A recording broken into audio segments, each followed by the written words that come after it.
e é o loteamento certo, que vai atender a demanda da cidade, etc. Aí ele vai faz todo o processo de relacionamento com a família e numa das reuniões a família fala, olha, essa fazenda está no nome do papai, nós somos 4 irmãos. Qual que é o primeiro passo? Me dá um passo a passo do que ele tem que fazer para ele se assegurar que é possível de ele regularizar para começar o processo de aprovação. Toda vez que tiver na justiça, gente, tanto o inventário, você falou antes que o inventário, às vezes o inventário está na justiça já há não sei quantos anos. Você sabia que toda vez que tiver um procedimento judicial, você pode trazer ele para o extrajudicial, isso é sensacional. desde que tenha os requisitos presentes. Então, por exemplo, entrou na época com o inventário judicial porque tinha herdeiros incapazes menores, né? E agora já demorou tanto que todos já estão incapazes. Então, você pode trazer esse inventário para o extrajudicial. Não precisa ficar continuando lá, porque vai terminar muito mais rápido, vai ser muito mais tranquilo. Isso que você falou. Tenha o contratinho lá de compra e venda, a pessoa quitou, né? E chega pro loteador, não, tá aqui, ó, eu tô aqui há muito tempo. Meu. Eu tô aqui tem muito tempo, eu tenho o contrato aqui, eu tenho o recibo, tá? Do vendedor de que eu paguei e tal, mas eu não tenho a titularidade. Bem-vindo à Jornada do Loteamento. Eu sou o Deni Lambi, CEO e diretor da Lotenet, e esse é o seu podcast sobre o mercado de loteamentos. Bem-vindo à Jornada do Loteamento, o seu podcast do mercado de loteamento. E hoje nós vamos tratar de um assunto que eu estou tentando achar a palavra certa, mas não me veio outra. Você vai pirar com o que nós vamos tratar, né? Enlouquecer, não é não, Raquel? Primeiro com a nossa convidada, que não poderia ser melhor para falar do tema, né? Mas deixa eu falar que o tema é sensacional. O título é Desafios da Regularização Prévia de Terrenos, e a gente estava discutindo aqui o seguinte, sabe aquele terreno que é maravilhoso da cidade, filé mignon, e que ninguém nunca empreendeu nada lá? Ele tem algumas irregularidades, né? Certamente tem irregularidades. E nós vamos tratar deste assunto com... Pode apresentar, Raquel. Uma queridíssima, competentíssima Letícia Maculan. Simpaticíssima. Eu vou apresentá-la para quem não conhece, mas ela, no meio digital, ela é conhecidíssima, né? Tem vários cursos.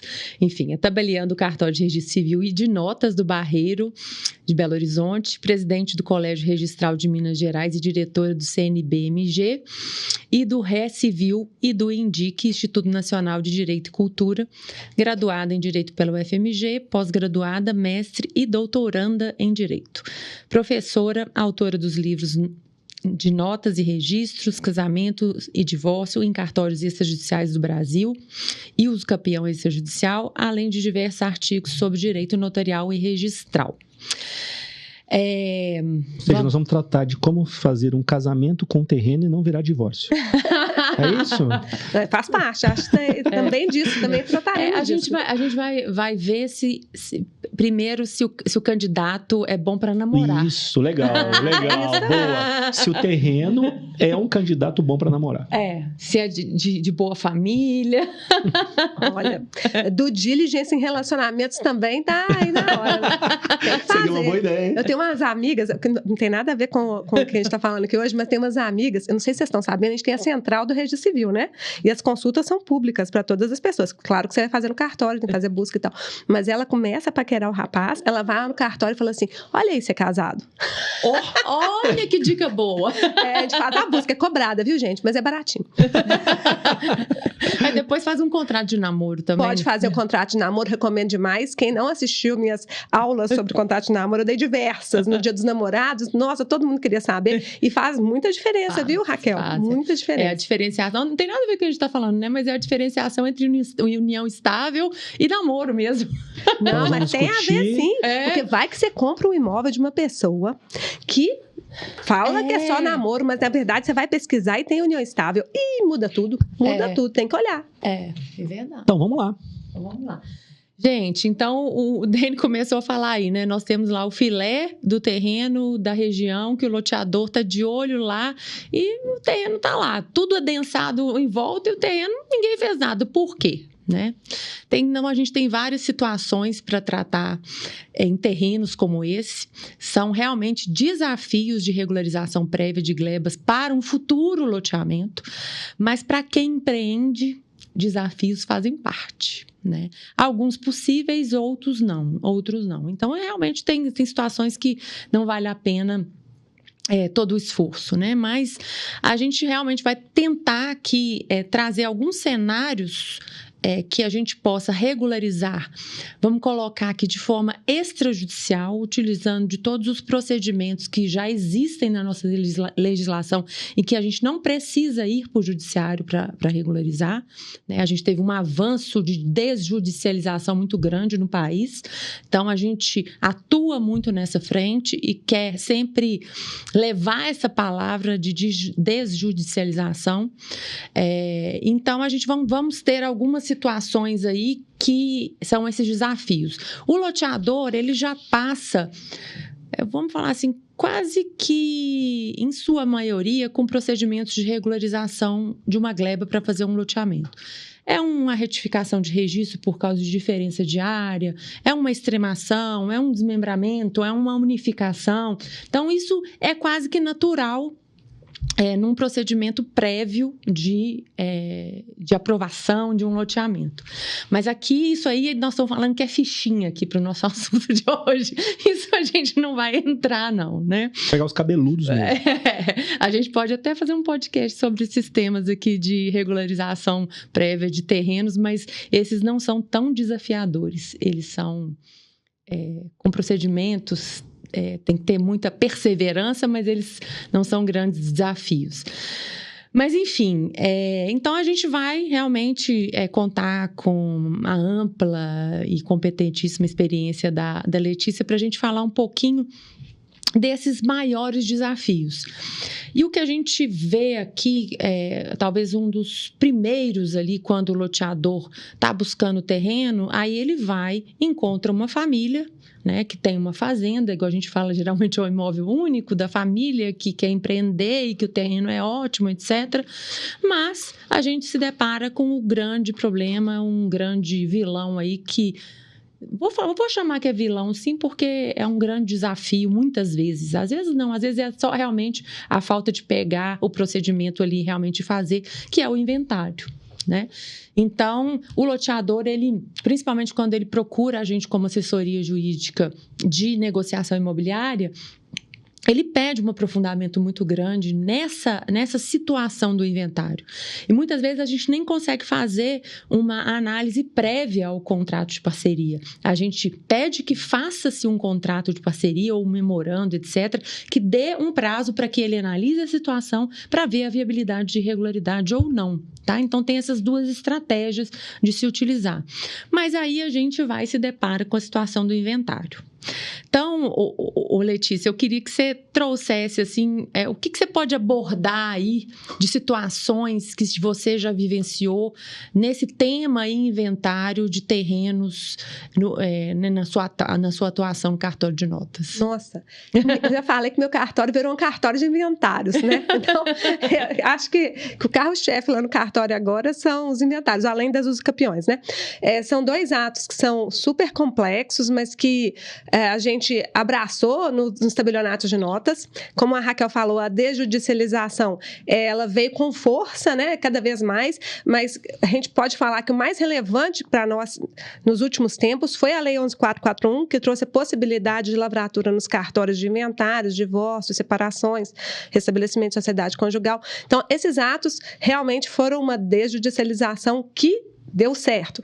Tanto deu certo que hoje, quando tem... a lei colocou, né? Que se houvesse testamento, que não poderia lavrar o inventário em cartório. Chegou no STJ, o STJ falou, não, pode sim.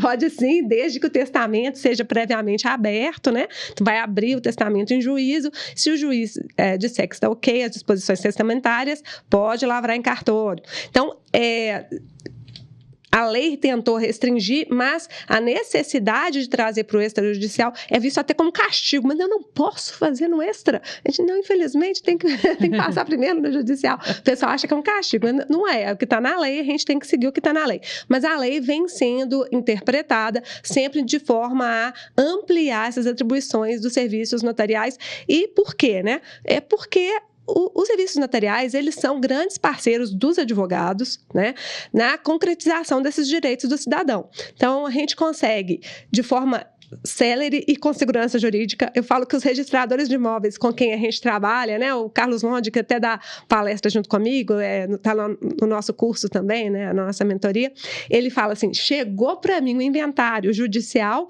eu fico morrendo de dor de cabeça, mas chegou no extra, eu já fico tranquilo, porque até aqueles detalhes, né, de especificação direitinho do imóvel, verificar qual era a situação jurídica das partes no momento do falecimento, que às vezes chega lá no judicial, o judicial não é que o judicial não seja competente, eles são muito competentes, mas não é a especialidade, às vezes, daquele juiz, principalmente no juiz do interior, que tem que resolver genérico, tudo, né? Então, ele está lá com causas penais, causas de infância e juventude, tanto de problema cabeludo, como você falou, e aí tem o inventário. Aí, no inventário, eles apresentam para ele assim, não, os herdeiros são fulano, beltrano, ciclano. Você acha que ele vai pedir as certidões atualizadas para conferir se é realmente esses aqui que eram os herdeiros e tal, e considerar o valor? Ele acredita, né? E aí, quando chega lá no cartório de registro de imóveis, bomba, né? Notas tragédia. E notas devolutivas. E aí vai ver, às vezes tem que refazer tudo, porque já aconteceu um caso desse lá no cartório, quer saber cabeludo, chegou para mim, constou lá no inventário que fulano era casado com a Maria. Na verdade, no momento do falecimento, ele era casado com a Joana. A Joana veio a falecer. Ele era casado na comunhão universal com a Joana. A Joana veio a falecer. Aí ele casou com a Maria. Quer dizer, estava tudo errado. Estava tudo errado. Isso por quê? Porque não analisou direitinho qual foi a data do falecimento, quem é que naquele momento, né? As pessoas estavam... Quem eram os herdeiros? Eles estavam casados com quem? Ou qual que era o estado civil deles naquele momento? Tudo isso é coisa muito detalhada que a gente precisa olhar aos pouquinhos. Volta? Como é que faz isso? Assim, retifica tudo. Retifica tudo. A gente pode retificar formal de partilha. Até fiz um post essa semana sobre a possibilidade de retificação extrajudicial de formal de partilha judicial. Olha, que legal. Isso é tranquilo de fazer, mas primeiro, nesse caso aí que está tudo errado, eu vou ter que fazer a retificação do ITCD.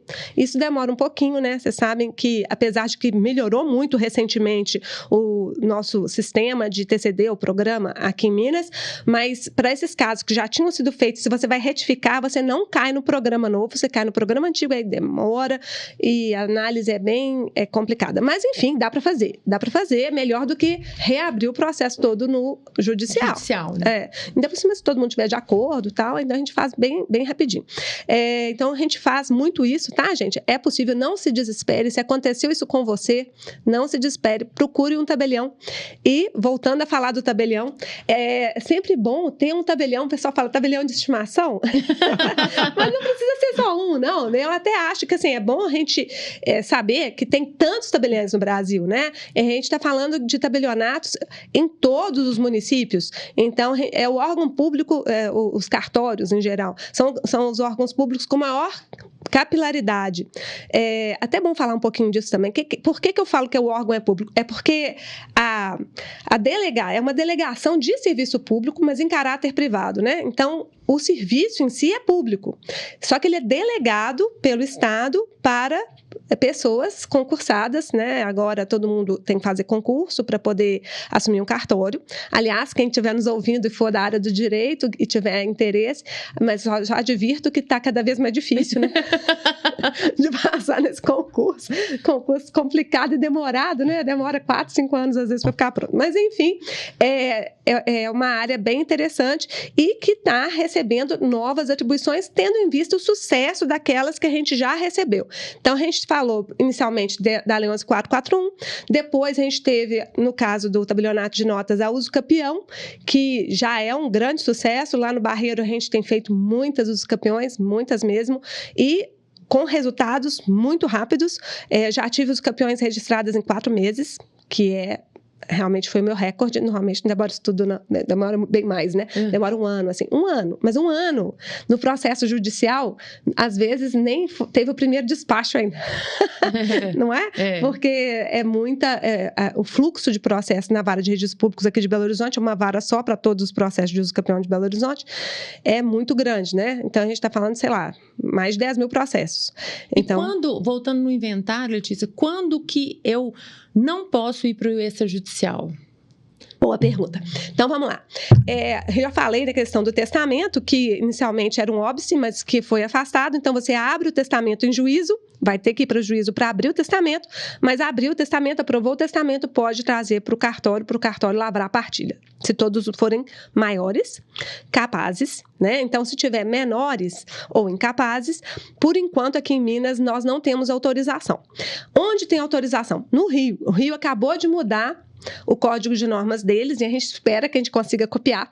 Então, lá no Rio de Janeiro já foi autorizado que esteja feito o inventário com incapazes, desde que, aí eles colocaram lá, desde que você faça o inventário com frações ideais. Então, por exemplo, são 5 herdeiros, né? Cada um fica com 1/5. Então, qual que é o risco de prejuízo? Nenhum, né?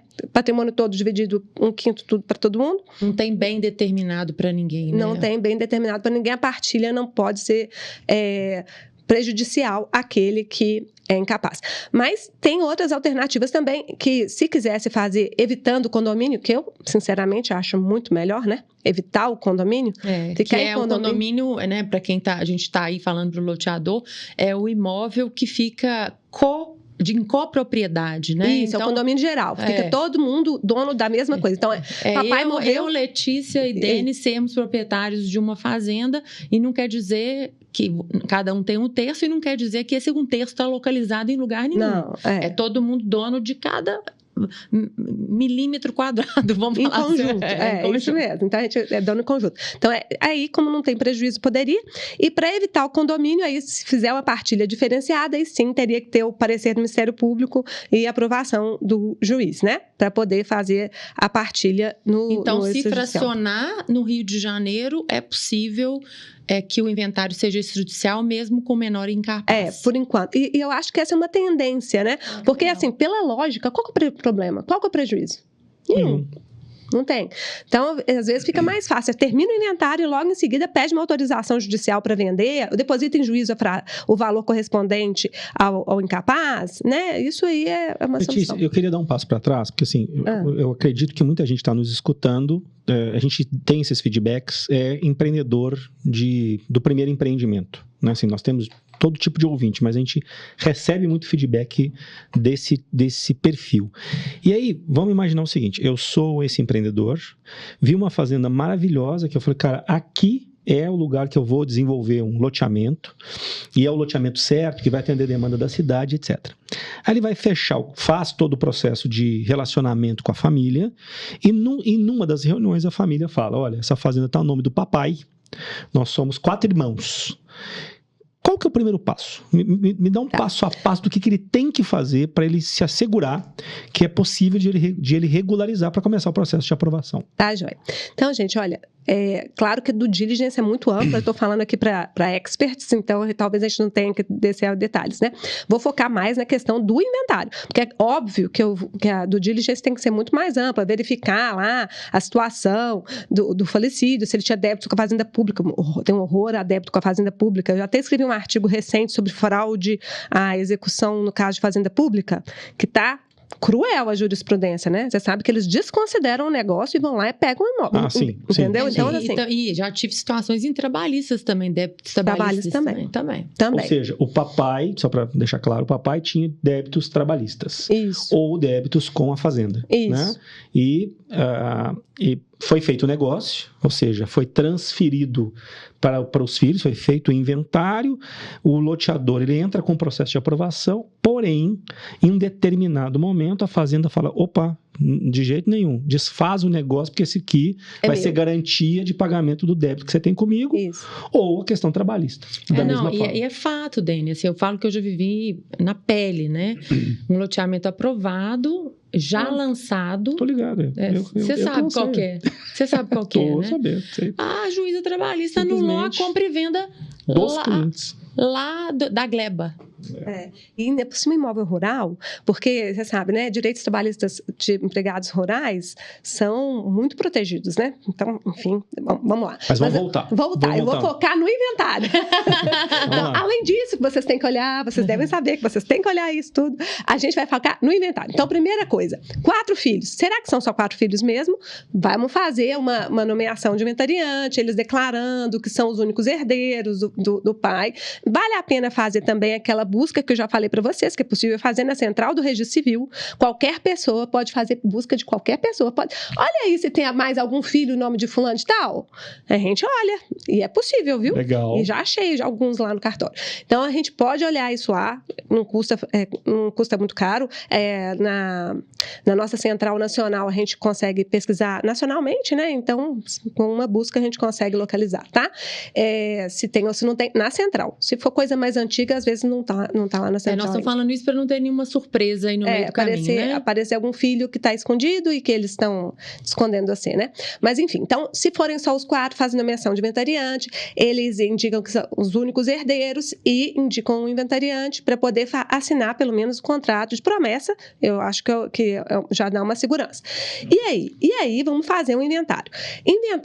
Para a gente fazer o inventário, eu recomendo fazer o extrajudicial, porque é muito rápido. Se você está querendo fazer uma aquisição de um imóvel, pode fazer por cessão de direitos hereditários? Pode, mas eu acho a cessão de direitos hereditários menos certa de finalizar rapidamente, e pode aparecer alguma dívida que vai atrapalhar também ali. Cessão de direitos hereditários. Então, isso se dá dentro do inventário, né? Enquanto está se fazendo o inventário, você, herdeiro, vende para mim o seu direito hereditário. Isso. Né? Então, mas isso não é registrável. Não tá? é ato registrado. Não é ato registrado. É só um negócio que a gente faz que né, mesmo que por escritura não é registrável. Mas ele te assegura o direito que eu estou vendendo para você.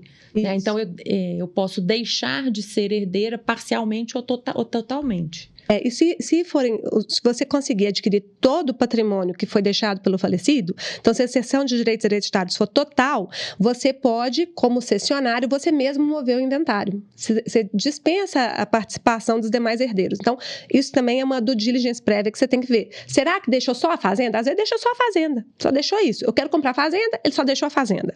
Ok, verifica se tem dívida, se não tem, tudo mais. Verifica os custos e já abate isso do valor que você vai pagar para os herdeiros. Porque aí pode fazer. O procedimento, você né? assume tudo. Você não fica dependendo dos herdeiros para o seu negócio correr. Né? Mas tem que tomar cuidado. Então, não adianta sair correndo sem fazer essa análise, porque já peguei casos lá no cartório que foi isso. A pessoa fez cessão de direitos hereditários, achando que estava tranquila, e aí travou tudo lá no inventário, que pareceu uma série de problemas. Os herdeiros começaram a discutir por causa de outros bens, ou então apareceu filho fora do casamento, começou a questionar lá. Então, assim, aí travou. Essa legitimidade total, ela foi abolida ali com isso, né? Com essas discussões. Então, assim, o que é o mais certo? Se fosse eu, né? Assim, Letícia, se você quisesse comprar essa fazenda, o que você faria? Eu prefiro ainda ou fazer o inventário extrajudicial e em seguida fazer a compra e venda, que daí já no inventário, essa questão das dívidas já foi apurada, o inventário já acabou, entendeu? Acabou o inventário e eu faço a compra e venda, pode ser ato subsequente no mesmo dia, olha que sucesso. Então, eu lavro o inventário, ato subsequente no mesmo dia, já lavra a compra e venda, já leva registros 2 juntos, né? Então, nesse momento de lavrar o inventário, a gente verifica se tem alguma indisponibilidade, a gente vai tirar aquele tal do código hash, né? Para poder verificar se tem ou se não tem alguma disponibilidade relativa aos imóveis que foram objeto do inventário. A gente vai verificar o estado civil dos herdeiros, se são todos os herdeiros que estão assinando, vai pedir os cônjuges para assinar. Então, fica tudo bem redondinho e dá tudo certo, tá? Então, eu prefiro essa situação de primeiro fazer o inventário e depois fazer a compra e venda. Ou então, se não tiver jeito, porque vai que é uma coisa complicada, né? Tem situações complicadas. Pede um alvará judicial ainda. Eu sei que a gente está tendo evitar o máximo possível de mover a máquina judiciária, mas o alvará judicial sempre é bom, porque com o alvará, o espólio vende. entendeu? E aí dá registro. Você não precisa esperar terminar o inventário. É uma exceção. Então, o juiz autoriza o espólio a vender, às vezes até para poder pagar as próprias despesas com o inventário, né, e tudo mais. Eu queria perguntar sobre isso, porque assim, na grande maioria dos negócios não é uma venda do terreno, da fazenda. Uma permuta onde existe a criação da SPE. É uma incorporação, né? Então, aí minha pergunta é, como é que na prática acontece isso, Raquel? Olha, o que a gente faz é justamente ter uma cláusula condicional nesse contrato de parceria, né? Então, nada acontece nesse contrato até que se resolva essa situação. Né? E aí você coloca, nesse caso do exemplo dos 4 filhos, você coloca os 4 filhos no contrato, todos assinando. Declarando que são únicos herdeiros, estabelecendo um prazo para o inventário, o loteador acompanhar esse procedimento. Tá? Porque senão, na hora que ele vê que tem uma proposta maior, eu já vi, ele começa a enrolar um inventário. Então, você poder também acompanhar isso, colocar isso tudo em cláusula, e essa é a melhor forma, né? Faz o inventário e eu vou te falar que nos últimos anos em que, né, depois do inventário extrajudicial, eu não vi um inventário não iniciado, né? Porque a gente já pegou situação de terreno com inventário iniciado, mas de um inventário não iniciado não ser extrajudicial, né? Pela celeridade e pela segurança jurídica, tá? Nós estamos falando, o que a Letícia falou, a gente tem um negócio muito bem analisado em várias circunstâncias, e se tiver problema vai aparecer ali, na lavratura da escritura do inventário. Então, essa geralmente é o que a gente faz, é o que a gente consegue fazer. Mas isso a gente faz se a gente identifica que é possível e é tranquilo o procedimento de inventário. Né? Então, se existem outros problemas e tal... E você vai identificar na due diligence, não é isso? Você vai fazer uma due diligence mais criteriosa, vai identificar isso e falar assim, é passível de solução ou não é passível de solução? Porque aí, se você tem um inventário, é uma cláusula condicional, né? Uma condição do negócio. Mas eu posso estabelecer outras. Eu posso ter 4 condições de um negócio, né? E aí... vai depender do interesse, do risco e do custo também, porque muitas vezes isso é distribuído entre o loteador e o terrenista, né? Ou então fica só por conta do terrenista, mas o loteador ele pega o jurídico dele para impulsionar aquilo ali, né? Então acho assim, tem maneiras de se fazer, o cuidado de abordar tudo que envolve em termos principalmente de dívidas, né? Relacionadas a quem faleceu e até o meeiro mesmo, a meeira e tal, mas hoje a gente fala em inventário extrajudicial. Né? Aí, por exemplo, eu tenho uma situação que é o inventário judicial. Então, aí nós vamos pensar em outras condicionantes contratuais e se vale a pena encarar esse judicial. Porque aí nós estamos falando num prazo que não tem nada a ver com o prazo do cartório de notas, é completamente diferente. Aí é aquele quase prazo indeterminado. Tá? É isso mesmo. Não, vou contar um caso. Eu tenho uma prima que mora nos Estados Unidos. E aí, a mãe dela teve um relacionamento com um rapaz que ela diz que é namoro, mas o rapaz alega que é união estável, aquela coisa, né? E tinha um patrimônio bom lá no Espírito Santo. E aí essa prima entrou com o inventário, né?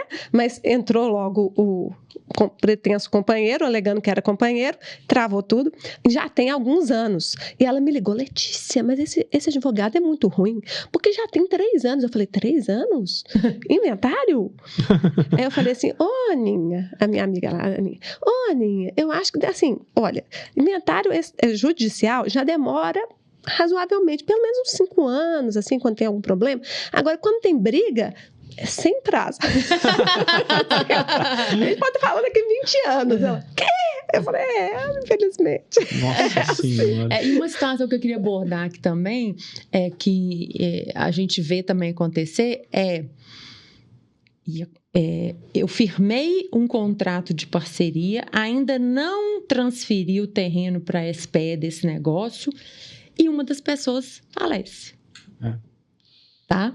Então, isso acontece. Acontece. Você Acontece. tem que fazer o inventário no curso da negociação, né? Exatamente, isso acontece.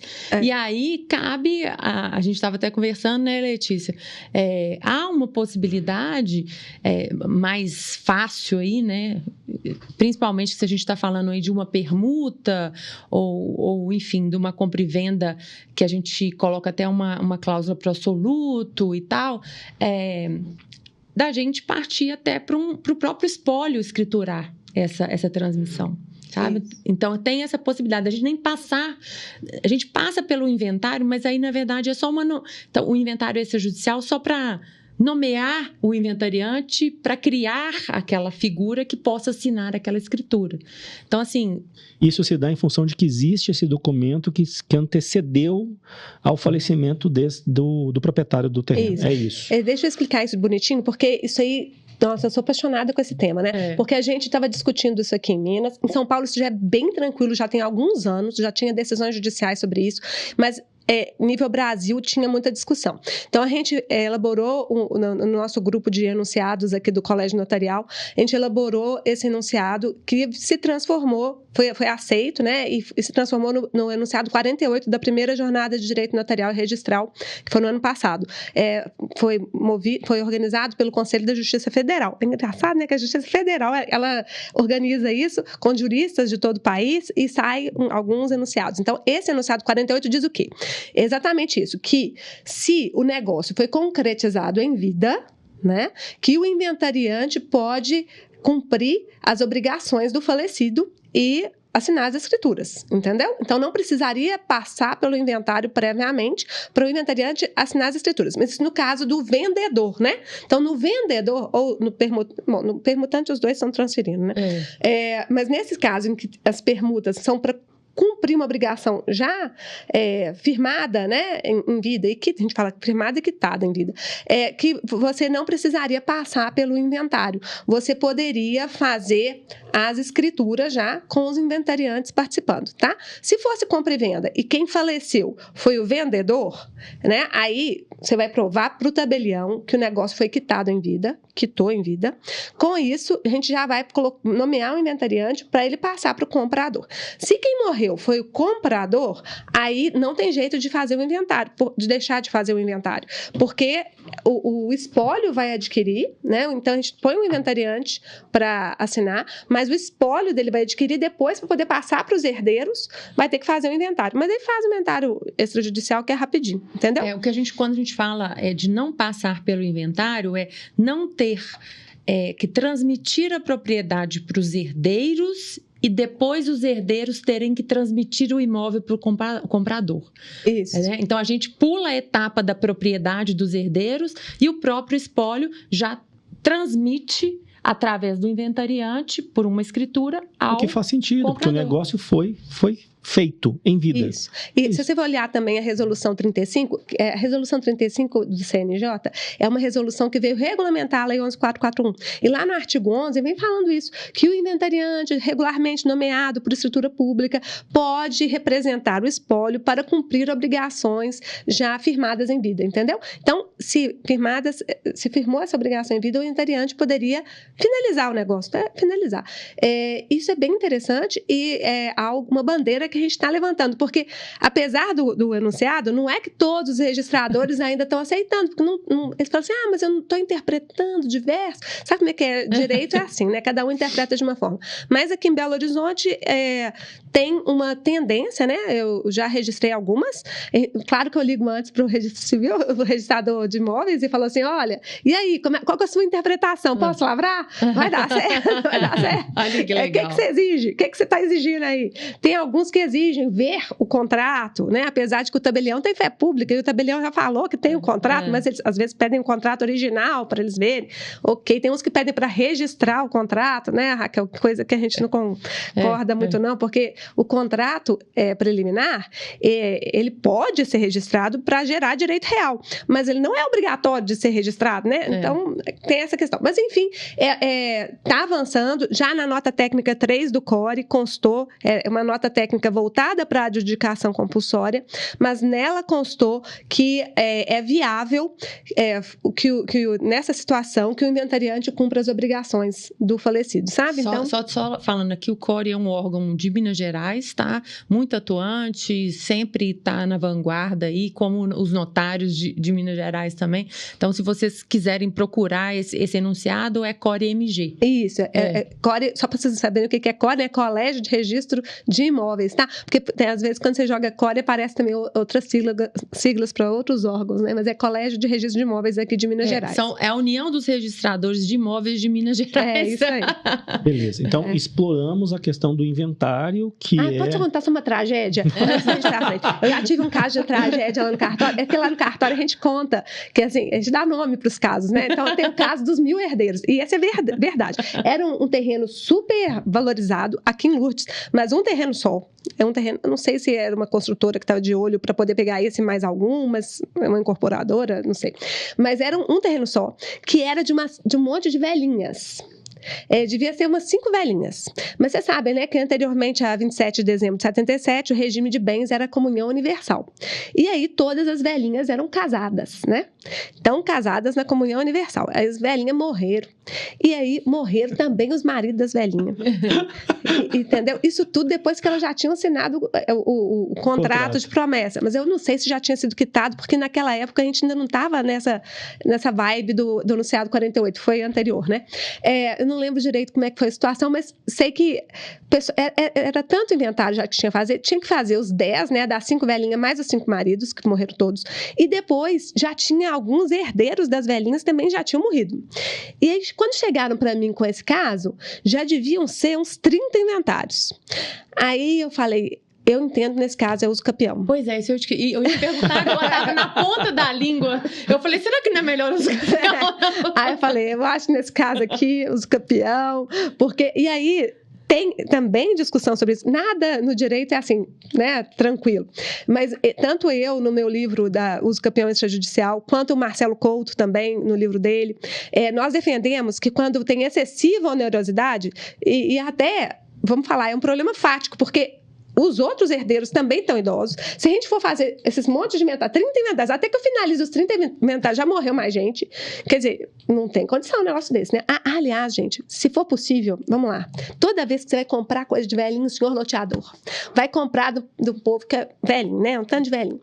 Você faz assim, os que estão vivos... Um morreu. Os que estão vivos, você já compra deles. Se você vai querer comprar de qualquer jeito, você já vai lá e compra dos que estão vivos, entendeu? As frações, né? Compra as frações. Você não precisa comprar o terreno inteiro. Compra, né, 90% do terreno, mas comprou. Comprei 90%. E os 10%? Os 10% a gente vai tentar aqui resolver. Claro, né? E na questão de parceria?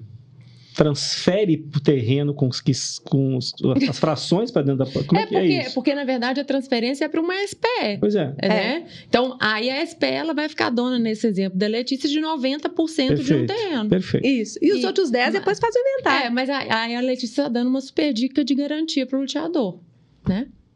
Porque depois vai morrendo, porque você quer muito o terreno. Eu tô falando, tem que querer muito. É o filé, nós estamos aqui no filé, gente. Ó, não se esqueçam, nós estamos tratando do terreno filé. Mas a gente tá falando uma coisa que parece boba, mas me ligou um advogado do escritório grande essa semana. Essa semana ele me ligou. Letícia, mas como assim, tal? É um caso tipo esse, que eles estavam com tudo certo para assinar a escritura e morreu um. E eles não tinham quitado. Não estava quitado, então não tinha jeito de usar o enunciado 48, nem nada. Aí eu falei, mas vocês têm certeza que quer fechar o negócio? Então vamos fazer logo a escritura desses outros que estão vivos? Eles vieram com esse argumento, não tem jeito de andar mais rápido, porque são idosos. Eu falei, então vamos fazer logo a parte desses outros? Vamos fazer. Aí assinamos a escritura já de todo mundo que estava vivo, e agora vamos focar nessa situação desses que já faleceram. A gente firmaram já um contrato com os herdeiros, né? Mas vinculado a que eles terminem o inventário no prazo tal, como disse a Raquel. E você pode até pegar uma procuração, Raquel, para você mesmo tocar o inventário, se você não quiser fazer a cessão de direitos hereditários, que também é um caminho. Então tem todas essas soluções. E a gente falou aqui, Dene, a gente pode pegar o gancho da uso capião aqui, porque a gente tem essa figura também, que antes era só judicial é uma aquisição originária de propriedade, não é uma transmissão de propriedade, tá? Então, você lá tem o uso constante por um determinado tempo, aí dependendo do tempo é um usucapião X ou um usucapião Y, mas só para, em termos gerais, você precisa fazer o usucapião daquele terreno filé, tá? E aí você já tem o tempo e tudo. Antes era só judicialmente que você poderia fazer.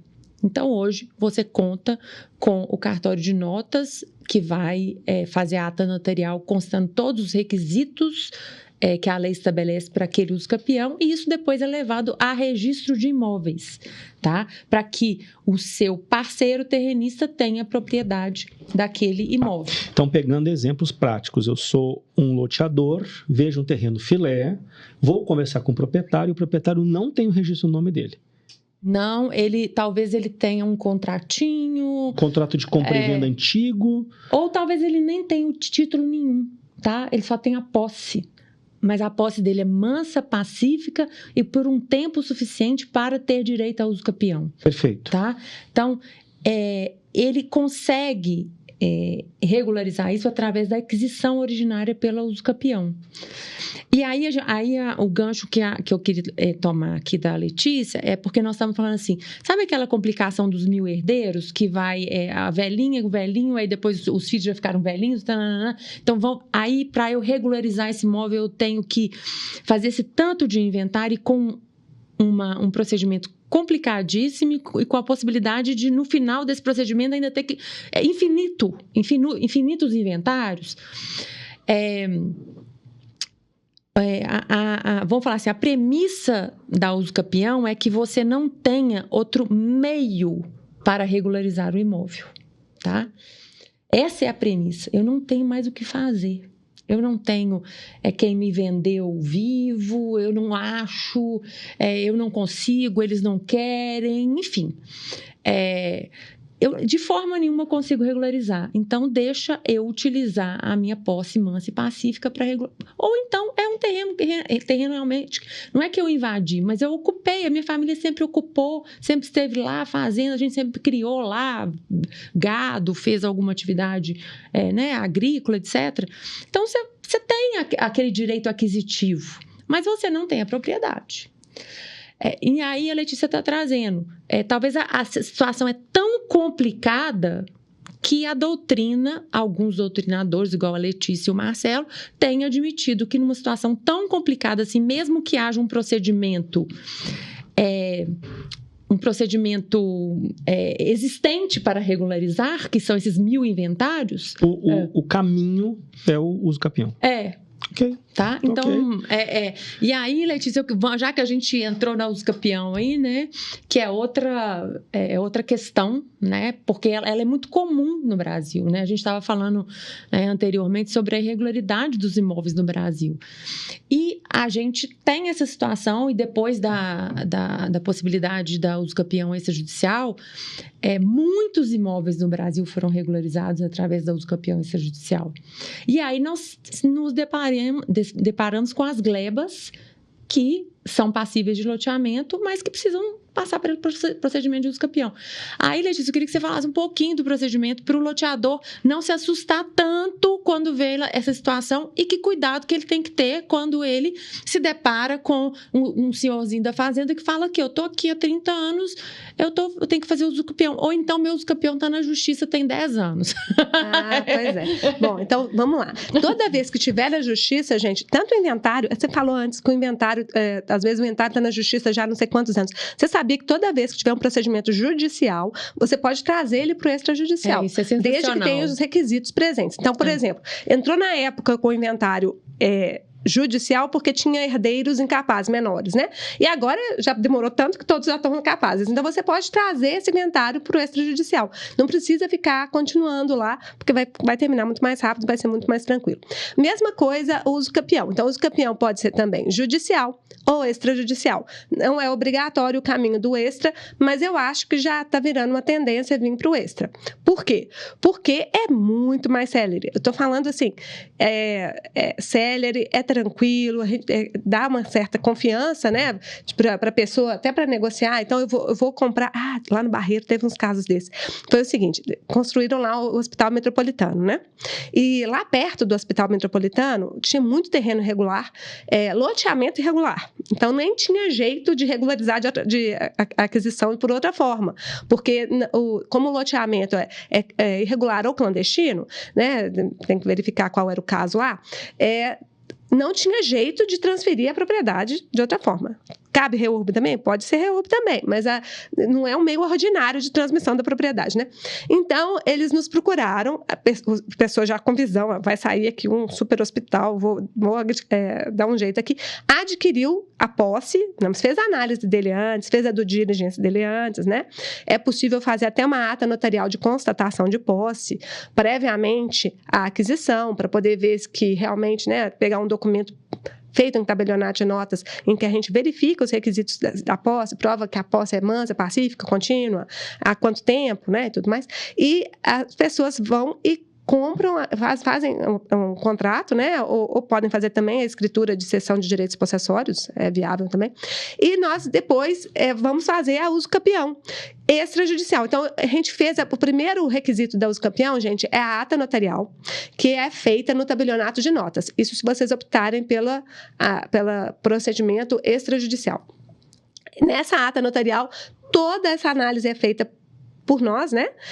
Só uma questão que às vezes não é muito fácil da gente verificar é se o terreno é ou não é público, né? Então, muito cuidado com o terreno público, terreno também que está perto de rio, está perto de represa, essas coisas, porque tem... porque a uso campeão, gente, ela não admite a uso campeão em terreno público.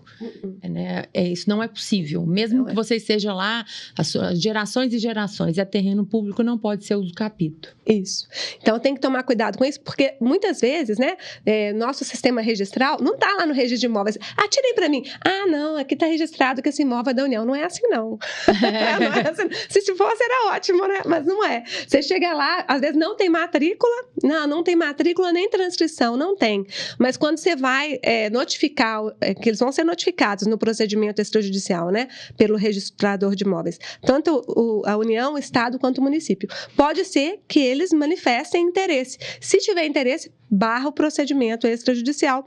Vai ter que necessariamente ir para o judicial e o juiz vai analisar essas alegações feitas pelos entes públicos para ver se o imóvel é público mesmo ou não, entendeu?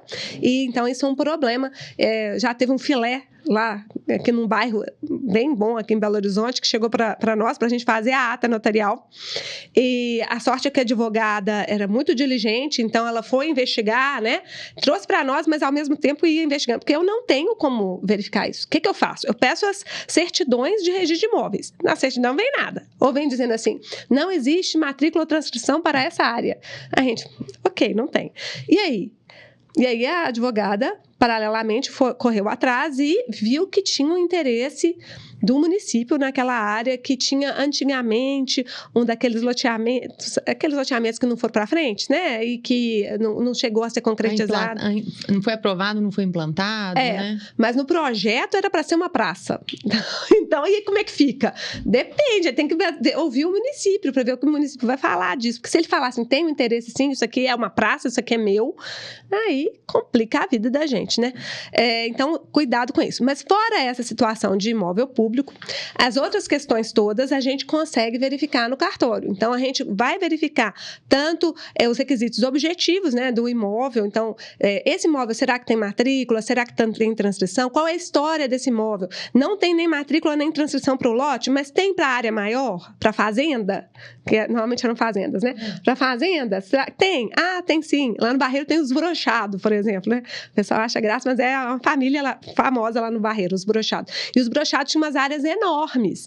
E tá tudo ainda no nome deles, né? Então, para conseguir seguir o uso campeão, às vezes é um pouco complicado, porque no judiciário, até pouco tempo atrás, eles estavam exigindo a notificação de todos os herdeiros dessa família, né? Que estavam lá, entendeu? Na matrícula, vieram a falecer, pedia para notificar todos os herdeiros. Agora, teve uma decisão mais recente da Vara de Registros Públicos, em que a juíza falou que, nesses casos assim, em que já faleceu há muito tempo, né? E o negócio posse, tem prova robusta da posse, né? Já vendeu. Um dos herdeiros já vendeu esses lotes há muitos anos, né? Então, a gente tem prova, às vezes, IPTU de 50 anos em nome da pessoa. Então, ela dispensou a necessidade de notificar todos os herdeiros, falou que basta notificar um herdeiro, para ele manifestar se realmente não tem interesse, porque realmente já vendeu há muito tempo e tal. Isso foi um sucesso. Nós até escrevemos um artigo sobre isso. Toda vez que tem uns avanços assim, a gente escreve. Eu escrevi, chama usucapião no caso de proprietário falecido. Nós escrevemos sobre isso e pusemos no nosso livro também. Então, a gente escreveu sobre isso, mas é viável, e com essas decisões que vem vindo, né, para facilitar o trâmite, aí está ficando mais rápido ainda, né? Então, esse da família Brochado, a gente teve os primeiros registros agora. Demorou, porque no primeiro caso, eles localizaram todos os herdeiros, devia ser uns mais de 50. Localizaram todos, notificaram todos, foi uma dificuldade. Com isso gasta, né? Porque notificar esse tanto de gente, tudo, então ficou caro o procedimento, mas valeu a pena, né? Porque os terrenos lá são muito valorizados. Às vezes dá para poder fazer uma incorporação, dá para fazer, né? Tem áreas grandes. Então, andou. Mas depois veio essa decisão que facilitou, tem que falar com vocês, gente, facilitou muito, viu? Mas vai ajudar demais o andamento das usucapiões. Mas, então, é isso. Então, o que você vai precisar para usucapião extrajudicial? Primeira fase, procura um advogado especialista em direito imobiliário, né? É um procedimento que tem que ser acompanhado por advogado. Tem que ser acompanhado por advogado. E procura o tabelião. Preferencialmente o do município, né? Porque pelo provimento 65 do CNJ, que é o provimento que rege a usucapião extrajudicial, a ata notarial tem que ser feita por tabelião do município. Se tiver diversos tabeliões no município, igual Belo Horizonte, pode ser qualquer tabelião do município. Isso até é uma exceção à regra, né? Essa necessidade da territorialidade. De estar.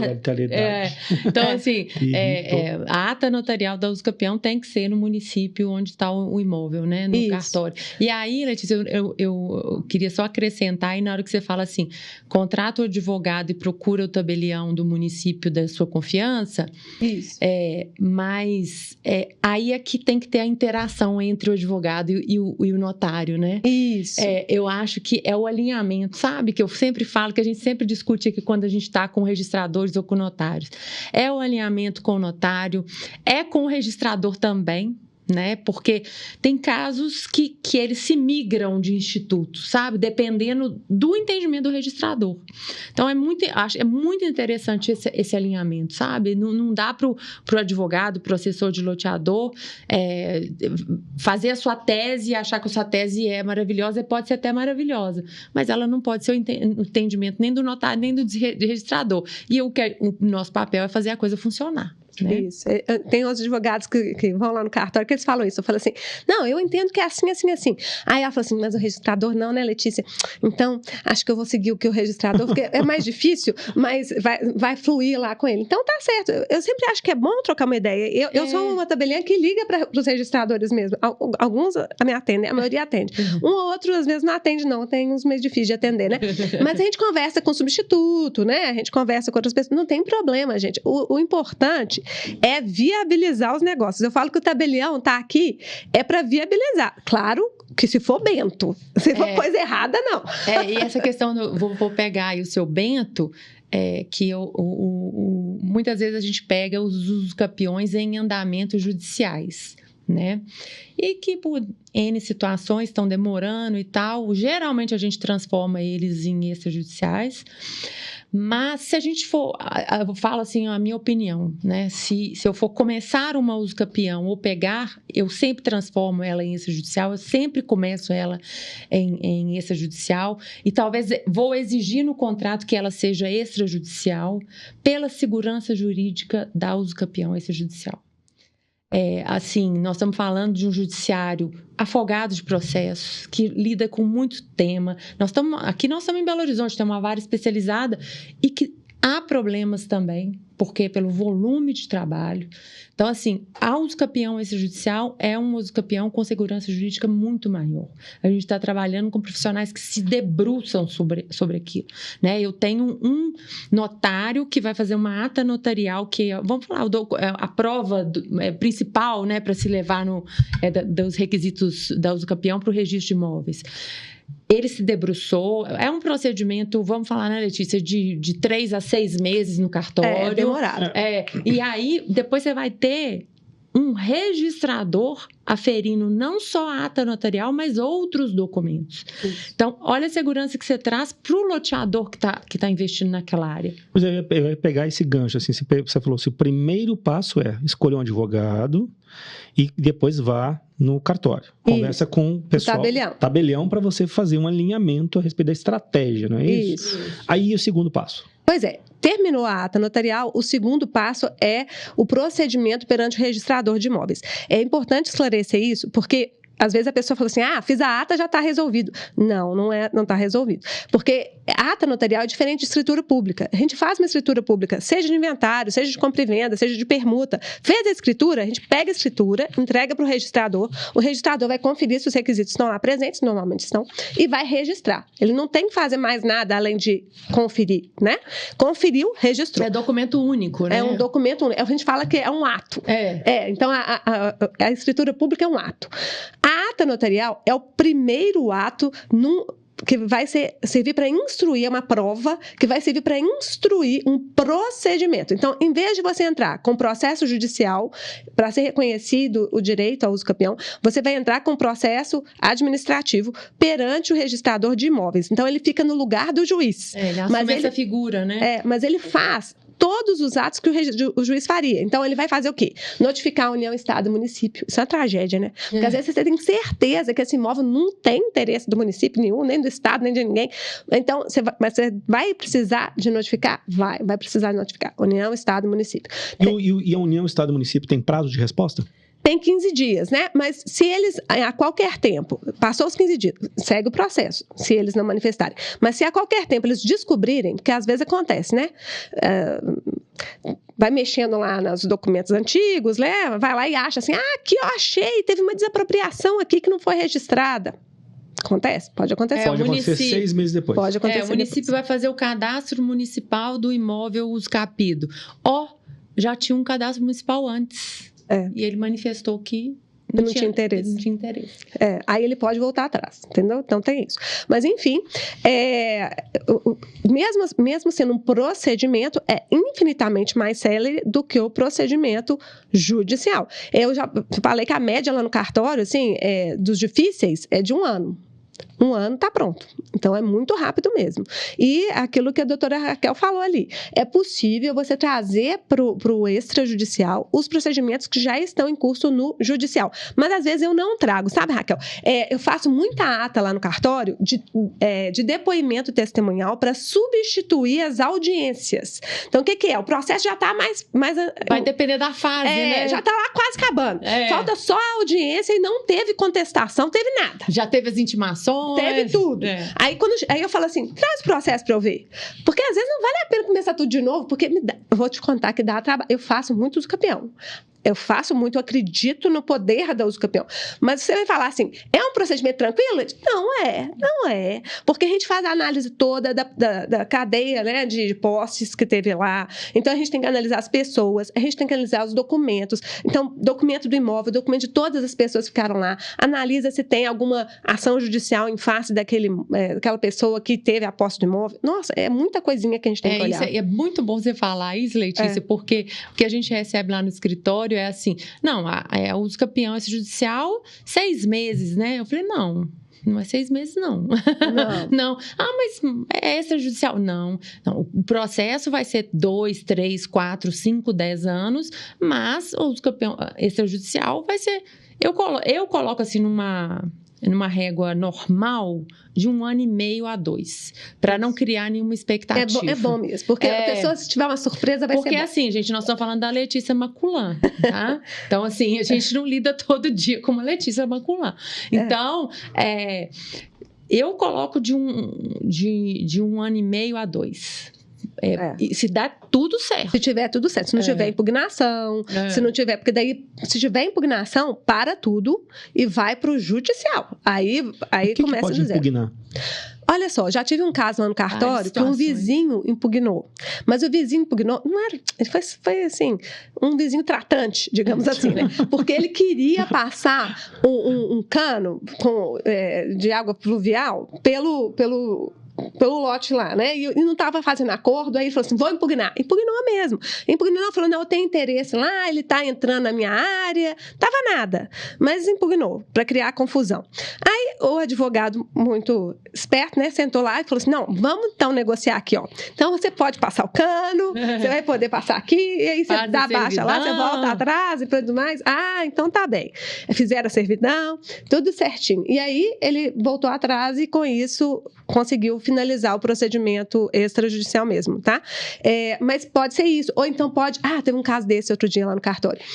O imóvel era um imóvel que ficava numa esquina e quando o município foi notificado, ele falou assim, uma pontinha do imóvel está entrando para dentro do que seria o passeio. Uhum. Então, que não pode. Não vou concordar, porque teria que, então, demolir esse pedaço de imóvel que está por subindo no passeio, entendeu? Mas tá tudo certo, é só isso. A pessoa pode ou demolir, ou então não demolir e nunca mais vai para frente essa usucapião. Ela que resolve, né? Porque às vezes ela fala assim, não, então eu vou ficar com a posse assim mesmo. O que é uma burrice, porque já gastou uma fortuna lá com... Não é fortunística demais não, gente, mas olha só. Não é um procedimento muito barato. Vai depender do valor do imóvel. Deixa eu esclarecer isso bem, bem claro. Então, a ata notarial em si não é muito cara. Ela vai depender, óbvio, né? Porque... Pela legislação brasileira, né? Porque isso está no provimento 65 do CNJ, a gente considera o valor do imóvel e joga na tabela igual se fosse uma escritura de compra e venda, tá? Então, se fosse, por exemplo, um imóvel no valor de 1 milhão, fica mais ou menos 6 mil a ata notarial, que é a primeira fase, a ata notarial. Agora, a segunda fase, que é o procedimento perante o registro de imóveis, vai depender, isso eu estou falando em Minas, tá, pessoal? Não sei se nossos ouvintes são mais de Minas, né, ou não. Não, nacionalmente. Então, cada estado tem a sua tabela. E eu estou falando de Minas, tá? Então, aqui em Minas é assim.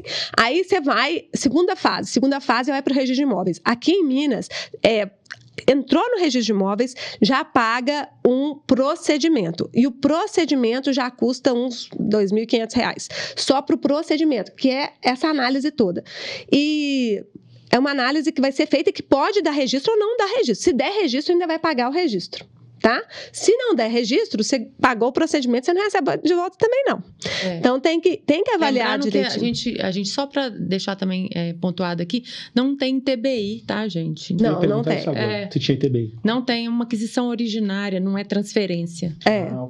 Então, já tem essa economia, né? Porque, às vezes, o imóvel vale muito e o ITBI seria bem alto, né? Aqui em Belo Horizonte é 3%, né? O imposto municipal. Aqui em Belo Horizonte, 3% do valor do imóvel, você não vai precisar recolher porque é o uso capião. Mas, lembrando, como disse a Raquel, a uso capião é quando você não consegue transferir por outro meio. Então, não adianta forçar a barra para não pagar ITBI. Não adianta. Daí você vai forçar a barra, vai gastar também, porque vai precisar planta, memorial descritivo, georreferenciado, vai precisar de notificar todos os confrontantes que não assinarem, quem assinar, tá ok. Vai precisar dessas notificações todas, né, União, Estado, Município, e tem um monte de coisinha que vai precisar, vai gastar isso tudo, aí eles vão falar assim, não, mas podia fazer compra e venda, qual que é o óbice? Não tem óbice, não. A pessoa concordou aqui, ó, então... Aí volta atrás, aí vai exigir a escritura pública, tá? Aí, Letícia, aí a gente tem vamos tratar aqui de uma última situação, que é exatamente isso que você falou. Tenha o contratinho lá de compra e venda, a pessoa quitou, né? E chega pro loteador, não, tá aqui, ó, eu tô aqui há muito tempo. Meu. Eu tô aqui tem muito tempo, eu tenho o contrato aqui, eu tenho o recibo, tá? Do vendedor, de que eu paguei e tal, mas eu não tenho a titularidade, a matrícula tá lá em nome do vendedor ainda. Mas tem um negócio, eu não consigo mais achar o vendedor. Não consigo achar ele para fazer escritura. Eu não quero partir para outra coisa, eu quero pagar todos os custos da escritura, custos de emolumentos, ITBI, registro e tal, mas não consigo. Né? Então, a gente tem um procedimento, né, previsto em legislação, já era um procedimento judicial, que a gente já falou algumas vezes aqui em algum podcast, e eu falei assim, não, uma hora a gente vai falar um pouquinho mais a fundo, que é a adjudicação compulsória. Uhum. Que é você compulsoriamente pedir que aquela outra parte, na verdade nem é aquela outra parte, que antes era o juiz supra aquele ato que a outra parte deveria ter feito, tá? Então isso era judicial, então o juiz supria esse ato e isso era registrado. Prova de quitação, contrato regular, com todos os requisitos, né, do Código Civil e tal. Aí, graças a Deus, vem e transforma isso também. Transforma não, possibilita que se faça isso também no extrajudicial. E aí a gente também tem que contar com a colaboração do cartório de notas, nesse caso, para fazer uma ata notarial que a gente chama, não é nem fática, ela é documental, né? Porque eu não tenho que falar de posse. Pois é, você está falando isso, é o mesmo caso, eu não sei onde é que eu vi isso, que me falaram, né, assim, o cliente mesmo, assim, comprou lote, nós vamos loteamento, e o loteador não existe mais, sei lá, e ele comprova que ele pagou tudo aquilo que foi definido em contrato. É o mesmo procedimento? Ele pode partir para um outro aí, que é, se ele tiver utilizado o contrato padrão, né? O artigo 26 da 6766 admite o registro do contrato. Não precisa nem de escritura. Não precisa de escritura. Tá? Então, sabe aquilo que a gente falou da importância do contrato de compra e venda ser bem feito na hora do registro do loteamento e não deixar para a hora do lançamento? E aí, o contrato do lançamento ser o mesmo que o contrato padrão do registro, resolve o problema do cliente. Se o loteador sumir, ele usa o artigo 26, vai lá e registra. Transfere a propriedade. Se não for o mesmo, que a maioria. Aí a gente pode utilizar desse meio aqui. Desse meio. É novo, né? Então, esse meio, como a Raquel falou, era só judicial. E com isso, tinha todos os problemas do procedimento judicial, que era mais a questão da lentidão mesmo, porque precisa de todas aquelas intimações, as publicações. E até outro dia eu estava conversando com a assessora lá da Vara de Registros Públicos, ela falou o seguinte: passou o momento de ser analisado esse processo, é só quando voltar de novo, porque circula. É prateleira, né? Circula, entendeu? Então, assim, abriu a intimação para advogado, o advogado perdeu o prazo e agora é só quando voltar de novo. Possibilidade. Eu lembro das prateleiras das secretarias do fórum, né? Agora é tudo virtual. Né? Mas vai demorar. Mas, enfim, então vamos lá. Adjudicação compulsória extrajudicial. O que vai precisar? Quais são os requisitos, né? Então, primeira coisa, o imóvel tem que ser regular.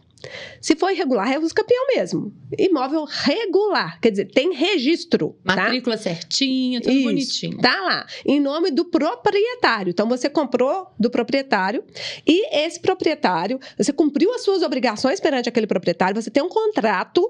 Nesse contrato, então, a importância do contrato também, né? Procure um advogado de direito imobiliário. Fazer um bom contrato. Faça o contrato direitinho para poder ficar garantido. Então, você tem um contrato bonitinho lá, e tem a quitação. Essa quitação até vem sendo, a doutrina, né, vem tratando de que ela não precisa ser aquela perfeita, não. Vai que você não tem um recibinho dizendo, recebi de fulano de tal, na data tal, valor de tanto, correspondente, contrato tal. Não tem tudo nos mínimos detalhes, mas você tem a conversa de WhatsApp, você tem o recibo que você fez no depósito bancário, TED, né? Alguma coisa assim. Você tem, então, isso também pode ser utilizado como prova, tá? Perante o tabelião. Então, o tabelião é que vai aferir se está aprovado ou não está aprovada a quitação. Tá bem? Então, o tabelião entra nessa. E aí, uma ata notarial é outra ata notarial que foi criada. Não é igual à da uso campeão, mas é uma ata mais documental do que fática. Por quê? Não me interessa, quer dizer, é até bom a gente verificar, mas não me interessa se ele tem a posse. Às vezes ele não está com a posse ali, não. Exatamente, ele está precisando fazer a ata notarial de adjudicação compulsória, porque ele vai entrar na justiça para poder tirar o invasor que entrou lá agora. Então, ele está sem a posse naquele momento. Não me interessa contesta a posse de quem é que está lá. Talvez é um dos imóveis que ele possui, né? Enfim. Então, a gente vai avaliar o contexto probatório. O que é que a gente vai avaliar? O contrato, se esse contrato está perfeito ou não está perfeito, se tinha necessidade ou não de anuência do cônjuge. Então, isso tudo é igualzinho. A gente vai analisar os requisitos da escritura que deveriam estar nesse contrato. Se tiver faltando algum, porque às vezes é contrato particular, foi um leigo que fez e tudo, nós podemos completar. Então, vai lá. O Zezinho que vendeu, ele era casado, a mulher dele não assinou. Mas vai que a gente consegue que ela dê uma anuência em um documento particular, né? Confirma aí conhecida, tudo bonitinho, né? Para poder provar que é ela mesma, que ela estava de acordo. Ok, pode trazer isso junto e a gente põe na ata notarial. Ou então o Zezinho morreu, mas tem prova da quitação e tal, e aí a gente vai... nem precisa dos herdeiros nesse caso, né? Porque se já tem um contrato e a prova de quitação, a gente pode passar por cima da necessidade dos herdeiros comparecerem. Vai que eles não querem, ou então estão querendo cobrar alguma coisa para poder assinar, às vezes acontece. Quer cobrar alguma coisa para assinar? Não, papai que vendeu barato, né? Não, Raquel? Na retificação de registro, a gente tem muito essa conversinha do confrontante. Pois é. Mas então, se tiver o contrato, a gente pode fazer a adjudicação. E um requisito que tem na lei é que esse contrato não pode ter cláusula de arrependimento, né? Então, é um contrato que realmente é de um negócio para valer. Né? Tem que ter aquela cláusulazinha, irrevogável e retratável, né? Que a maioria dos contratos tem, né?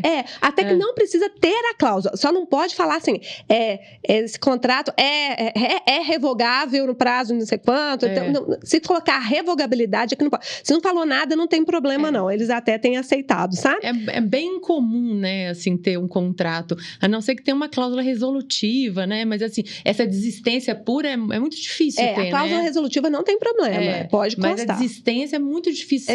Você tem um contrato de compra e venda de um imóvel em que você pode desistir. Eu acho que até nos contratos daqueles que era de gráfica, não tinha também, não. Aqueles de gráfica. Não recomendamos os contratos de gráfica, mas eu sei que existem, né? De vez em quando chega lá agora é do Google. Agora não é mais de gráfica, mas os de antigamente ainda eram de gráfica, né? A gente aparece lá alguns para nós. Então, a gente vai constar o que na ata, né? A identificação do imóvel, o nome e a qualificação do promitente comprador ou de seus sucessores, constantes do contrato, a prova do pagamento do respectivo preço e a caracterização do inadimplemento da obrigação. E isso, gente, não precisa ser só um negócio só, não. Pode ter tido vários negócios, desde que a gente consiga fechar a cadeia. Então, tem que ter todos os contratos. E, às vezes, isso que é difícil, porque já chegou para mim lá nos casos. Não, eu comprei sim. Eu comprei do Zé e o Zé comprou do Joaquim, que era o proprietário. Bom. Aí eu falei, beleza. Cadê o contrato com o proprietário, né? Que o Joaquim comprou. Não tem. Eu falei, então, não dá. Não dá para fazer adjudicação. Aí dá para pensar no uso capião. Aí faz uso capião. A gente até entende que o uso capião pode ser uma opção, mesmo que estejam presentes todos os requisitos da adjudicação compulsória. E eu vou explicar por quê. Voltando a falar de novo de fraude e execução. Tem um terror desse negócio de fraude e execução, gente. Tem um artigo sobre isso, falando sobre a fraude e execução. Joga no Google, fraude e execução e Letícia Maculan, você vai ver lá. O que eu analisei uma situação dessa? Vamos supor que o Joaquim comprou esse imóvel, o Joaquim limpo na praça. Você comprou do Joaquim limpo na praça. Mas o Joaquim tinha comprado de uma empresa. Essa empresa tinha dívida com a Fazenda Pública e até ele tinha, né, essa empresa complicada, tinha até parcelado essas dívidas. Então, no momento do negócio do Joaquim com a empresa, estava com certidão positiva com efeito negativo. Mas foi só vender que parou de pagar, né? Parou de pagar. Aí, o que a Fazenda pode fazer? Ir lá e crawl no imóvel do Joaquim, entendeu? Mas aí o Joaquim já até vendeu também. Vendeu para o João. E o João analisou, fez do diligência. O Joaquim tá limpo na praça. Mas e aí? Aí que, mesmo nesse caso, a jurisprudência do STJ é no sentido de que a Fazenda pode desconsiderar todos esses negócios e pegar o imóvel para ela, entendeu? Então, cuidado com isso. No caso de adjudicação compulsória, estão presentes todos os requisitos, mas ainda assim tem que fazer uma due diligence para verificar na cadeia, às vezes os negócios foram muito rápidos, né? Na cadeia de transmissões, tem alguém que estava com dívida com a Fazenda Pública? E aí? Porque às vezes tudo bem que pode ter decaído já, ter decadência do crédito tributário, mas vamos lá, vamos supor que é um imóvel de 250 metros quadrados, que é usado para residência, prazo da uso capital 5 anos, né? 5 anos. Então, às vezes, a pessoa já tem os 5 anos e o prazo, não decaiu ainda o prazo da Fazenda Pública, porque ela ajuizou a ação, né? Então, ainda ela lançou o crédito tributário e ajuizou a ação no prazo legal, então ainda não prescreveu. Então, ela pode acontecer se a pessoa fizer a adjudicação compulsória, ela tem o gasto todo, registra o nome dela, e a Fazenda vai lá e fala assim, não, esse imóvel é meu. Aí a importância da due diligence, né? Não é Raquel, a gente podia explorar isso, né?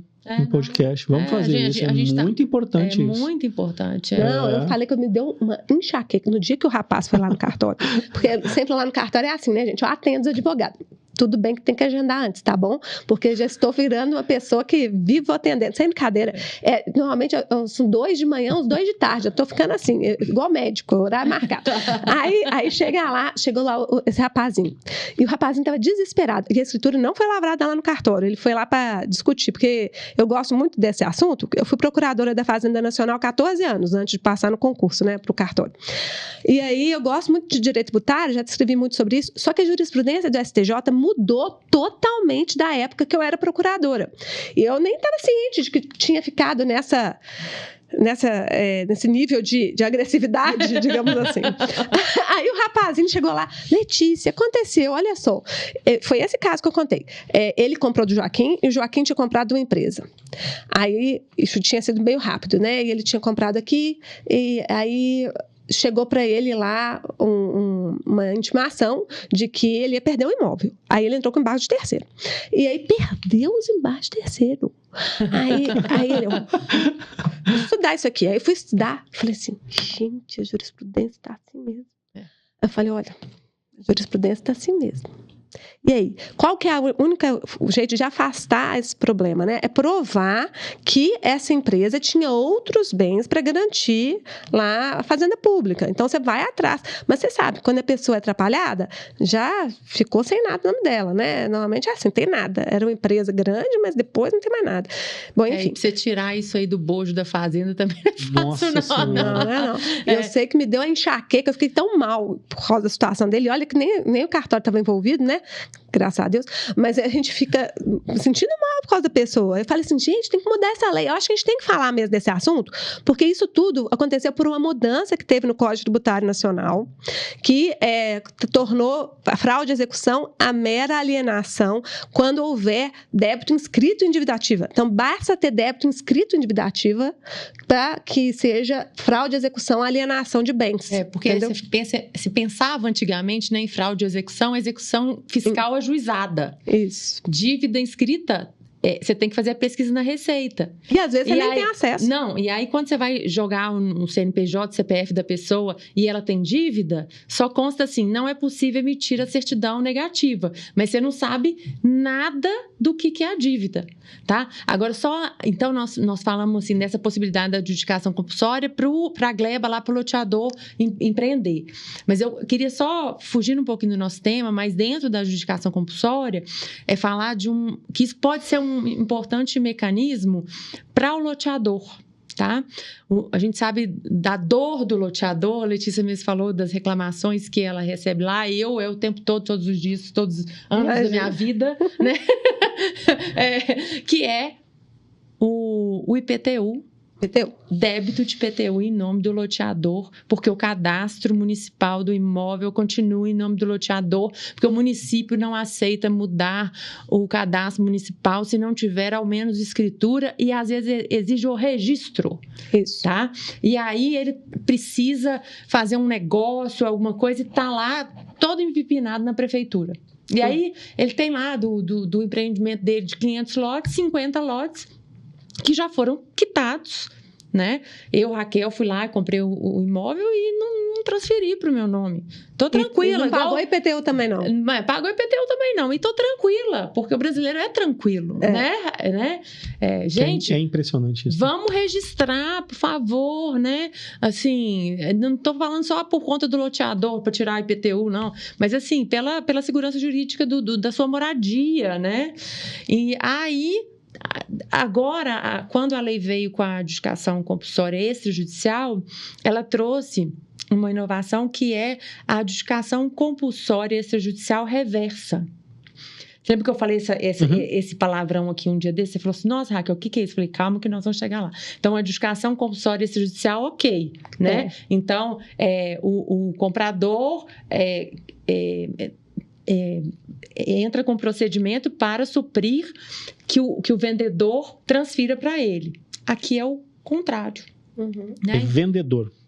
Eu, vendedor, quero transferir. Eu, loteador, vamos colocar aqui na nossa realidade, eu, loteador, tenho um enorme débito de IPTU, porque os meus clientes lactados não transferiram, e eu quero fazer essa transferência para o nome do meu cliente. Aí você vai falar assim, mas isso vai custar uma nota. Por quê? Porque o loteador ele vai contratar advogado para entrar com o procedimento de adjudicação compulsória, extrajudicial reversa. Ele vai ter que pagar ITBI, tá? Porque na adjudicação compulsória, diferente da uso campeão, é obrigatório pagar ITBI, pode ser no final do procedimento, mas você vai ter que pagar. Vai ter que pagar registro, tá? Mas às vezes é o que ele tem que fazer. Vale a pena. É o que ele tem que fazer. Tá? Então, assim, e aí, eu tô falando que isso é importante o loteador saber. Eu vou falar que a gente teve um marco agora em julho que eu acredito e que vai mudar essa realidade, que a gente já falou, a gente fala novamente aqui, que é a mudança do artigo 22 da 6766. Mas a gente tem um passado aí que é essa dor do loteador. Então, assim, que o loteador saiba que tem essa possibilidade, tá? Dele fazer esse procedimento. Se ele não conseguir mostrar para a prefeitura, porque muitas prefeituras têm essa boa vontade de mudança do cadastro municipal sem toda essa formalidade, e saber disso, tá? E aí o que eu queria falar, assim, até a gente vou falar novamente, que a gente já falou num podcast que foi ou vai ao ar, não sei, mas é porque agora em julho a gente teve uma mudança da questão do cadastro municipal do loteamento, né? Então, até o TVO, né, que é o termo de entrega de obras do loteamento, eu tenho o cadastro municipal da Gleba.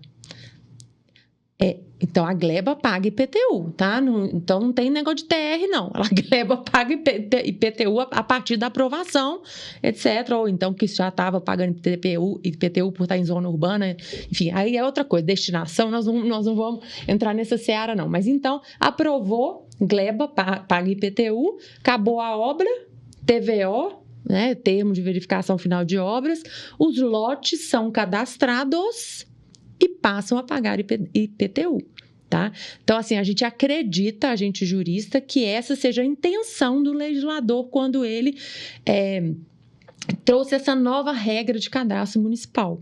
Então, a gente acredita que vai mudar essa realidade, tá? Porque lá nesse dispositivo novo também fala que o adquirente, o cadastro municipal vai ser mudado por adquirente nessa hipótese do contrato. Então, assim, mas isso é daqui para frente, né? O para trás, o problema existe ainda. Posso falar só o STJ? O STJ, infelizmente, eu até pesquisei há um tempo atrás, porque tem loteador que me procura, tem os loteadores que vêm desesperados. Inclusive, uma possibilidade que talvez eles não saibam é a possibilidade de renúncia do direito de propriedade. Você pode renunciar ao direito de propriedade por escritura pública para poder ficar livre. Não quero mais saber desse imóvel. Esse imóvel não é... Na verdade, eu já passei contrato e a pessoa só não transfere, já, né, notifica a pessoa lá para poder fazer a escritura, a pessoa não quer passar. E aí você pode renunciar à propriedade. Eu realmente já li sobre isso, mas nunca vi isso na prática, sabe, Letícia? É pouco feito, mas existe a possibilidade, a doutrina sempre defendeu, só que a gente tem que ter coragem de fazer, né? Mas eu já fiz lá no cartório. Eu estudei bem a situação, falei assim, esse caso aqui dá para fazer renúncia. E o loteador, coitado, já vinha arcando com o IPTU, porque o danado do comprador nem para poder transferir para o nome dele, né? E nem para pagar o IPTU. E o loteador precisava ter o nome limpo para poder fazer outros loteamentos, né? E tudo. Aí ele estava tudo ok no IPTU, e aí eu falei, então notifica lá a pessoa e a gente vai fazer a escritura de renúncia da propriedade, fizemos a escritura de renúncia da propriedade. Mas, além disso, tem essa possibilidade aqui que a Raquel falou, da adjudicação compulsória inversa, que vai ser bem parecida com a outra, porque quem deixou de cumprir a obrigação foi o comprador. O vendedor está querendo, né, ficar livre dessa obrigação de transferir, mas por algum motivo o comprador não se mexeu. Então, existe esse procedimento também, começa pelo tabelião de notas, precisa ter o contrato, então a importância de guardar aqueles contratos, tem que ter o contrato, tem que ter a prova de quitação, mas aí o próprio comprador, no caso, no próprio loteador, pode dar essa declaração, né? Quitou na data tal, está quitado, não tem nada mais perante mim, e ele pode entrar com o pedido de adjudicação compulsória inversa. Agora, tem esses ônus todos que são complicados, né? Letícia, só uma última coisa aqui. Você entende que, até mesmo para orientar o loteador, nesse caso aí, né, de um contrato particular, que não tenha o pacto de garantia de alienação fiduciária e tal, que é um contrato simples de promessa de compra e venda, que ele seja assinado como?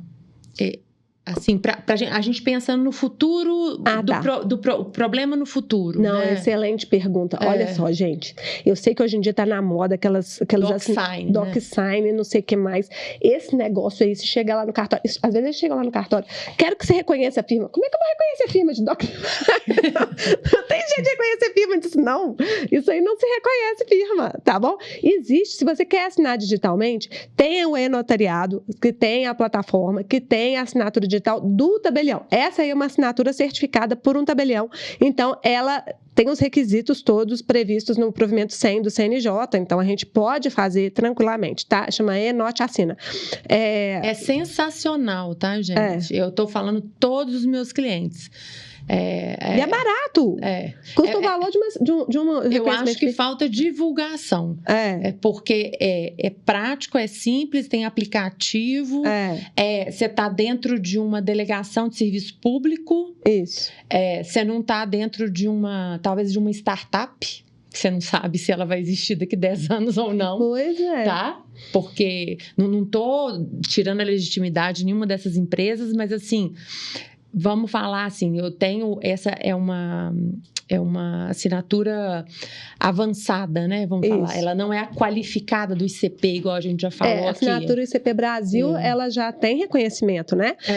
A do ICP Brasil. Mas os outros assinadores não têm, então é arriscado. O que eu recomendo? Então, faz a assinatura. Se quiser fazer assinatura eletrônica, tá na moda hoje em dia fazer assinatura eletrônica, ótimo, pode fazer, mas faça o ICP Brasil ou a do notariado, porque é a que é reconhecida por lei, tá? Se não, pode ainda fazer. Tem gente que ainda gosta no bico da pena, né? Eu mesmo gosto de uma caneta. Assina a caneta, mas reconhece firma, gente. O reconhecimento de firma é um ato barato, é um ato que, ele, além da própria assinatura, a gente falar que a assinatura confere com a do documento arquivado no cartório, ainda tem essa vantagem de ter a data em que ela foi assinada. Então, pode evitar uma alegação de fraude no futuro, entendeu? Os registradores de imóveis gostam muito. Então, eu tive um caso lá há pouco tempo atrás que eu consegui fazer usando aquele enunciado 48 da primeira jornada notarial registral, né? Que tinha falecido o vendedor, mas já tinha sido cumprido em vida, mas o registrador de imóveis aceitou, mas exigiu que apresentasse o contrato com firma reconhecida de todos os vendedores. Então, olha só. Né? E é um ato barato, é um ato fácil de fazer, né? Lá no Barreiro, inclusive, a gente funciona aos sábados para todos os serviços, viu? Se precisar fazer no sábado, a gente está lá de 8 a meio-dia. Mas, enfim, eu sei que todo mundo prefere o digital, porque não sai de casa, é fácil, tranquilo. Use as plataformas disponíveis e reconhecidas por lei para você não ter problema no futuro, tá bem? E esse contrato, ele vai poder ser utilizado para fins de adjudicação compulsória? Vai. Mas, cuidado, olha também com o advogado, porque tem essas questões, né? Fulano está vendendo, mas ele vive em união estável. Gente, a tal da união estável é tragédia também, né? Porque às vezes você não sabe que a pessoa vive em união estável e ela vive em união estável. Então pode ter um litígio ali, né? Então procura saber se a pessoa vive em união estável ou não vive em união estável, qual que é a situação dela. Às vezes ela tem uma união estável registrada. Se for registrada perante o registro de imóveis ou no livro do Registro Civil das Pessoas Naturais, ela é pública para todas as pessoas, então demanda uma due diligence nisso também. Se for casado, né? procura saber se a pessoa é casada para conseguir essa anuência, porque na adjudicação compulsória eles também exigem essas questões de anuência. Às vezes nem é anuência, às vezes tem que comparecer como vendedor mesmo, porque eles são casados na comunhão universal. Esse regime é uma tragédia, detesto esse regime. Toda vez o pessoal fala assim, tragédia. Estou com um caso lá no cartório, o advogado inconformado, olha só qual caso. Chegou lá, veio fazer o inventário da mãe. E em seguida já queria fazer a compra e venda, provavelmente para um loteador, né? Então veio fazer o inventário da mãe, em seguida já queria fazer a compra e venda. Aí eu, ao fazer o inventário da mãe, fui pedir as documentação, descobri que quando a mãe faleceu, já tem uns anos que a mãe faleceu, ele não fez o inventário, ele era casado, e ele era casado na Universal. Mas depois ele divorciou. Só que ele não partilhou os bens, porque ele falou que não tinha nada para partilhar. Tinha sim, porque a mãe tinha morrido. Gente, na comunhão universal, quando, né, se você é casado na comunhão universal, as heranças comunicam. Né? Então, mesmo que você não tenha feito o inventário, não fez o inventário, não importa. A mãe morreu, comunicou. Né? Aqui tem o princípio da Cezine, né? Aqui no Brasil, então é assim. Aí, nossa, o advogado não queria aceitar, gente. Eu tive que fazer a nota de devolução. Ai, meu Deus. Aí dá uma trabalheira, você sabe que a gente não cobra nada para fazer nota de devolução, né? Aí, não, mas o senhor não entendeu? Não, eu vou desenhar aqui pro senhor. Não adiantou, eu tive que fazer a nota de devolução. Aí fiz a nota de devolução toda bonitinha, ainda postei para meus alunos. Então, cuidado com isso. Tem que fazer essa due diligence, tem que analisar. Essa questão subjetiva é muito importante para quem mexe com loteamento. Nossa, super importante, tá? Então, cuidado com isso. Meninos, nós já até estouramos o tempo. Impressionante. Viu, né? Sensacional, assim, eu não sei você que está escutando, mas eu, por exemplo, estou participando, eu vou escutar de novo, porque tem podcast que a gente pega e a gente vai anotando as coisas, né, pela profundidade. Esse aqui é um caso desses. Tem muita coisa para poder anotar, né? Vai ter que assistir umas 3 vezes. Mas não é o tema, né? É a pessoa, né? Quando a gente traz fera assim, a gente vai ficar, e eu, como advogada, ouvir é aprendizado o tempo inteiro legal, com a Letícia, né? Então, obrigada, gente. Letícia, quais são ou qual é a mensagem final? Então, gente, a mensagem final é: sejam loteadores. Eu sou muito feliz que vocês sejam loteadores, que vocês estão trazendo riqueza para o país, né? Movimentando aqui a economia. Forma regular. Não, né? Regularizando os imóveis. Sou fã de regularização de imóveis. Então, eu queria deixar aqui a minha mensagem, que vocês continuem, mas que façam isso com segurança jurídica. Então, invistam no advogado, invistam no tabelião, levem o caso para poder ser analisado. Se precisar conversar com o registrador de imóveis, marque com o registrador de imóveis. Quanto mais valioso, né, o seu loteamento, mais investimento. Às vezes nem é tão caro, mas é tudo que você tem. Às vezes acontece, né? Você deve, sim, se preparar, estudar, verificar, fazer uma boa due diligence para não ter dor de cabeça no futuro, tá? E se precisar de algum problema desses aí para resolver um inventário complicado, uma adjudicação, uma zucpião, estamos às ordens lá no Barreiro. Muito legal. Letícia, muito obrigada. Foi sensacional, tá? E vou buscar novos temas ligados ao loteamento para você vir mais aqui com a gente, tá? Tenho certeza que vai ser um sucesso. Obrigado, Letícia. E eu queria agradecer muito o convite. Estamos às ordens aí para os próximos. Obrigado. Gente, você que está nos assistindo, eu tenho insistindo nisso, porque o Jornada do Loteamento tem sido um movimento que, de forma bastante simples, né, a gente fez para que a gente pudesse compartilhar informações e conteúdo para o mercado de loteamento. E os feedbacks são muito positivos e eu queria que você contribuísse com esse movimento, compartilhando esse conteúdo com pessoas que você acredita que possa, de alguma forma, fazer diferença na vida dela. Tá bom? Agradeço a audiência. Obrigado, Letícia. Obrigado, Raquel, como sempre. Eu sempre agradeço. E até o próximo episódio. Até o próximo. Até, obrigada. Bem-vindo à Jornada do Loteamento. Eu sou Dani Lambi, CEO e diretor da Lotenet, e esse é o seu podcast sobre o mercado de loteamentos.